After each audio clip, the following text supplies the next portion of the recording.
सदगुरु कबीर साहब की साखी है, जिन जिन संबल ना कियो असपुर पाटन पाए, और झाली परे दिन आथिए संबल कियो न जाए। सदगुरु कबीर साहब कहते हैं कि जिन जिन संबल ना कियो। संबल किसे कहते हैं? संबल कहते हैं राह के खर्चा। यदि हम कहीं निकले हैं, किसी यात्रा में निकले हैं, और उस यात्रा के दौरान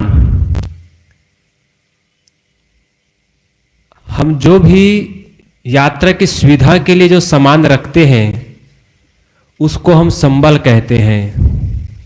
राह का खर्चा के लिए जो अपने पास सामान रखते हैं उसको संबल कहते हैं।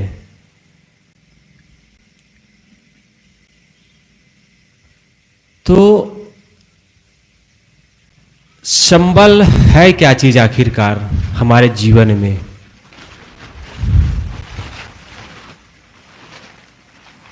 इस पूरे दुनिया में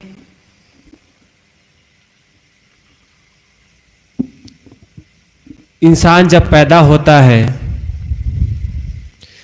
या जीवधारी जितने भी पैदा होते हैं, मनुष्य से लेकर के पशु पक्षी जानवर, चींटी, हाथी, घोड़ा, बैल,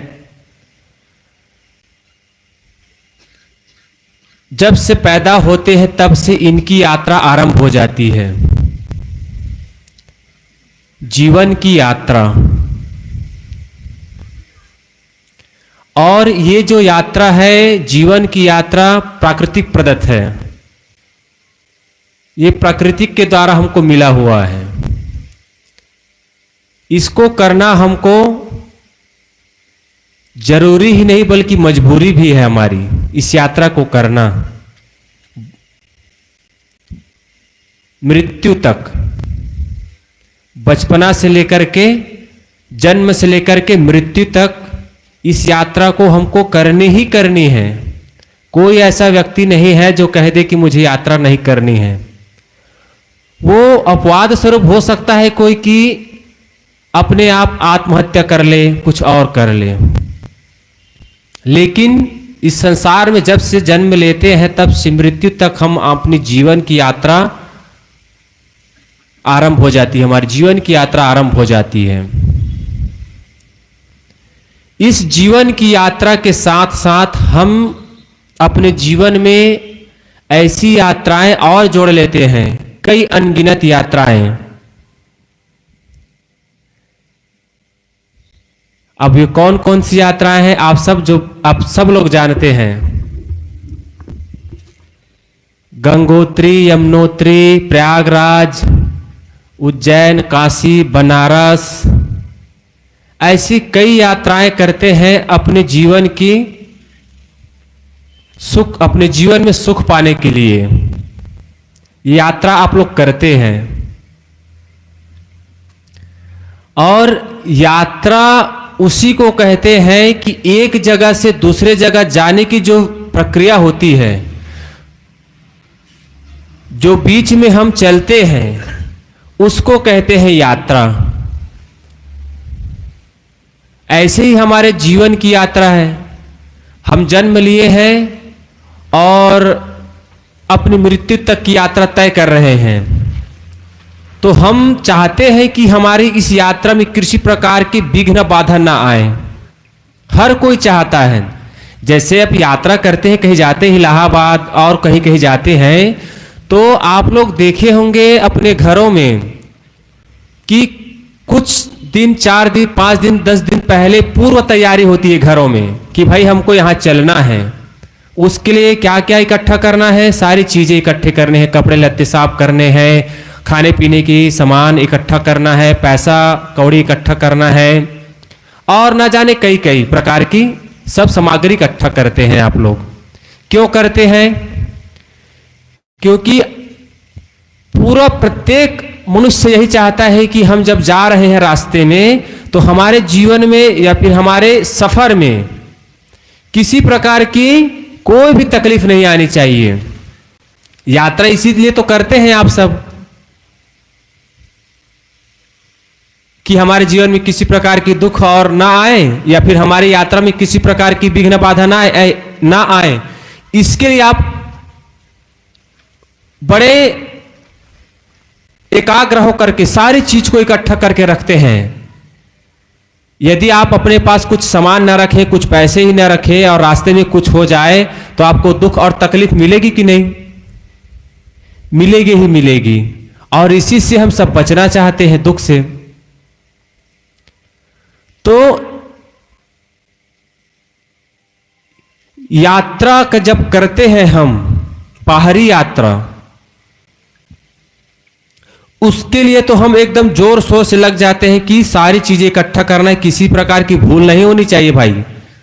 टिकट पास में होना चाहिए, टीटी आएगा पकड़ लेगा, जेल में डाल देगा, परेशानी ही परेशानी हो जाएगी, हम जहां जा रहे हैं वहां पहुंच नहीं पाएंगे।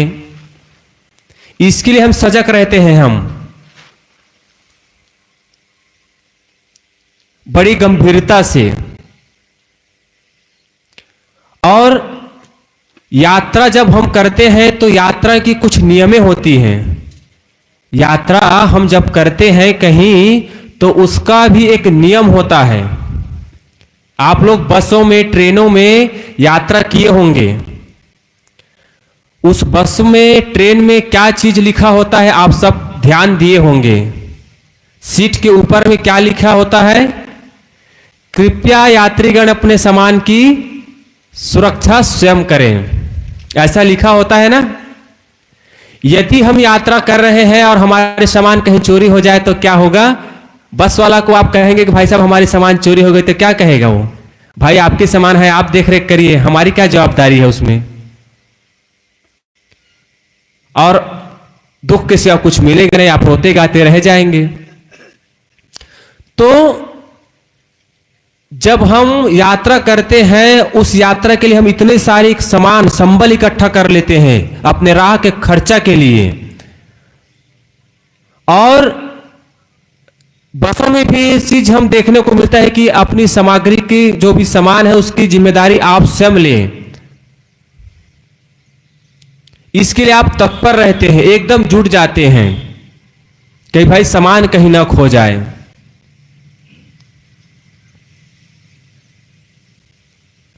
और ये तो हुई बाहरी यात्रा, जिसके लिए हम रात और दिन एक कर देते हैं कि भाई साहब किसी प्रकार की तकलीफ नहीं होनी चाहिए यात्रा में। पैसा नहीं है तो कहीं से उधार लेकर के आ जाएंगे।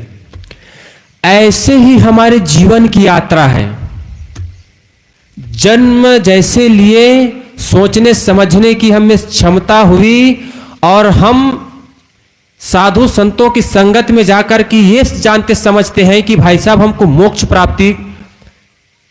प्राप्ति होनी चाहिए। हमारे जीवन का लक्ष्य यही है कि हमें मोक्ष हासिल होना चाहिए, मोक्ष प्राप्ति करनी है हमको इस जीवन में रह करके। अब इस मोक्ष प्राप्ति को हम सब चाहते हैं, तो आप सब से एक मैं पूछना चाहता हूं कि मोक्ष प्राप्ति के लिए आप क्या कर रहे हैं? मनुष्य जन्म में आए हुए हैं तो इस मोक्ष प्राप्ति के लिए आप क्या कर रहे हैं? क्या हम अपने इस जीवन के सफर में उस लक्ष्य तक पहुंचने के लिए, मोक्ष की प्राप्ति तक पहुंचने के लिए हम अपने जीवन में क्या संबल इकट्ठा कर रहे हैं? आप सब जरा विचार कीजिए इस पर। संबल क्या इकट्ठा करना है मोक्ष तक पहुंचने के लिए? अपने अंदर के जितने विकार हैं, राग, द्वेष, कलह, कल्पना, वैर, तू मैं, इन सारी चीजों को दरकिनार करना पड़ेगा। क्योंकि यात्रा का नियम है कि आप सामान नहीं ले जाएंगे तो आप दुख पाएंगे। ऐसे ही आप मोक्ष के रास्ते में चल पड़े हैं तो उसके लिए अच्छा सामान आपको रखना पड़ेगा, ना कि बेकार सड़ा गला। रास्ते में जा रहे हैं आप, यात्रा कर रहे हैं, इलाहाबाद जा रहे हैं, रात में आपको भूख लगेगी तो उसके लिए आप सड़ा गला फल रखेंगे, कुछ सड़ी गली वस्तुएं रखेंगे और उसको खाएंगे। आप उसको खाएंगे क्या? नहीं खाएंगे, फेंकेंगे, और फेंकेंगे तो रात में भूख लगेगी तो क्या होगा, तकलीफ होगी आपको, आपके सामान चोरी हो जाएगी, आप कहीं पर छूट जाएंगे या ट्रेन निकल जाएगी, आपको दुख तकलीफ होगी, आप वहां तक पहुंच नहीं पाएंगे। इसके लिए आपको सतर्क रहना पड़ेगा। ऐसे ही हम इस जीवन में जब जन्म लिए हैं और मोक्ष के रास्ते में आगे बढ़ रहे हैं, तो उसके लिए हमको कौन कौन सी चीजें रखनी पड़ेंगी। आप अपने अंदर में विचार कीजिए कि हम सुख पाने के लिए जा रहे हैं वहां पर, और सुख पाने के लिए हम अपने मन में क्या क्या विचार रखते हैं, मोक्ष पाने के लिए हम अपने मन में क्या क्या विचार रखते हैं, हमारे जीवन में कैसी कैसी हम आदत रखते हैं, आदत बनाते हैं हमारे जीवन में।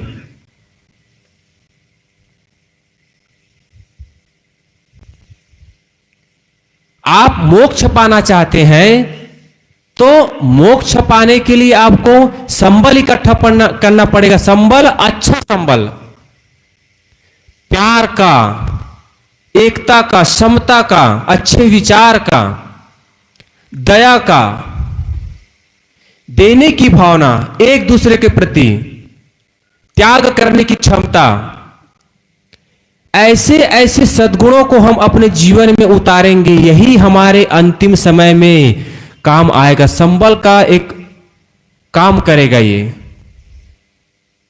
राह का खर्चा का, यही सारे चीज है जो सद्गुण है, सदाचार है, यही उस समय काम आएगा। और आप अपने जीवन में इतना बेकार काम किए हैं, किसी को मारे हैं, काटे हैं, गाली दिए हैं, पूरी जिंदगी भर अपने मस्तिष्क को खराब किए हैं, निंदा, चारी, चुगली करके, किसी के घर चोरी करके, किसी का मर्डर करके, और आप चाहते हैं अपने जीवन में अंतिम समय में हम सुख पाएं, शांति पाएं, भजन करें, यह असंभव है।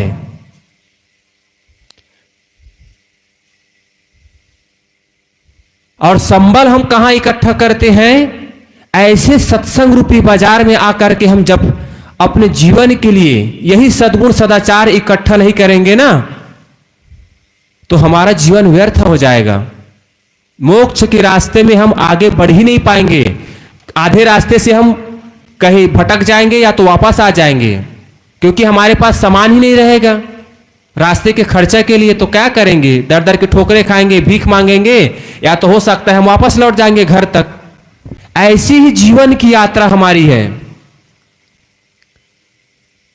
जब से पैदल ही है और मोक्ष के रास्ते में हम अग्रसर हो रहे हैं। इसके लिए जरूरी है कि आप पूरे अंतिम यात्रा तक, मृत्यु तक पहुंचने के लिए, मोक्ष की प्राप्ति होने तक आपको अच्छा संबल इकट्ठा करना पड़ेगा।